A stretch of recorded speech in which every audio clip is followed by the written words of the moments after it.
ఇప్పటి వరకు డబ్బుల్లో రాజకీయం చేశాడు, ఆస్తుల్లో రాజకీయం చేశాడు. ఎప్పుడు తరతరాలుగా వచ్చినటువంటి నాన్నలు చూసి, తాతను చూసి వంశపార్యపర్యంగా రాజకీయాలు చేశారు. కానీ మొట్టమొదటిసారిగా ఏమీ లేనటువంటి ఒక మధ్య తరగతి కుటుంబానికి చెందినటువంటి బహుజనులలో ఒక సామాన్యుడు, ఏమీ లేని వాడు యుద్ధ రంగంలో అడుగు పెడితే ఎలా ఉంటుందో తెలుసా? మీరు ఇప్పటి వరకు రాజకీయ నాయకులకు చెప్తున్నాను, నేను పార్టీలందరికీ చెప్తున్నాను, ఇప్పటి వరకు డబ్బున్నోడితో యుద్ధం చేసి ఉండొచ్చు, ఆస్తులున్నోడితో యుద్ధం చేసి ఉండొచ్చు, క్రిమినల్ కేసులున్నోడితో యుద్ధం చేసి ఉండొచ్చు.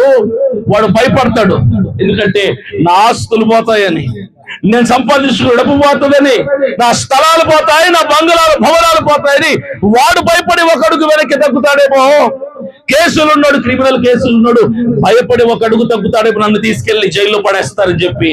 కానీ ఏమీ లేని ఒక సామాన్యుడు, ఏమీ లేని వాడితో యుద్ధం చేస్తే ఎలా ఉంటుందో తెలుసా? చరిత్రని సృష్టిస్తాడు.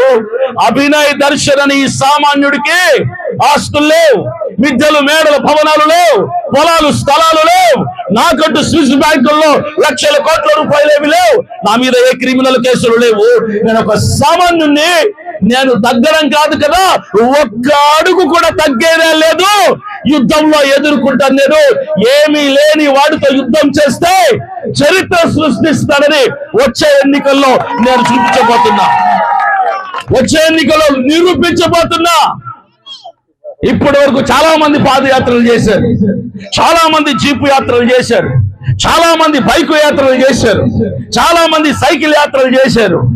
మీరు చేసిన యాత్రలన్నీ కూడా మీ స్వార్థం కోసం, ఇలాంటి గ్రామాల్లో ఉన్నటువంటి అమాయక ప్రజలకి బిస్కెట్లు వేసి, ఆశలు చూపించి, హామీలు కాగితాల మీద రాసి, కోట్లు మీరు సంపాదించి వీళ్ళని పట్టించుకోవడం మానేసినటువంటి మోసపూరితమైన బ్రతుకులు మీవి. కానీ ఒక సామాన్యుడిగా చెప్తున్నా, అభినయ్ దర్శన్ అని నేను ఈరోజు రోడ్డు మీదకి రావడానికి గల కారణం ఏంటో తెలుసా? నా స్వార్థం కోసం కాదు, నా కుటుంబం కోసం కాదు, నేను డబ్బు సంపాదించడం కోసం కాదు, వెనుకబడుతున్నటువంటి వర్గాలు, అణిచివేయబడుతున్నటువంటి వర్గాలు, బహుజనుల కోసం, సామాన్యులు, పేదలు, గ్రామంలో ఉన్నటువంటి వాళ్ళు, యువత, మహిళలు, రైతులు, వీళ్ళందరిని దృష్టిలో పెట్టుకొని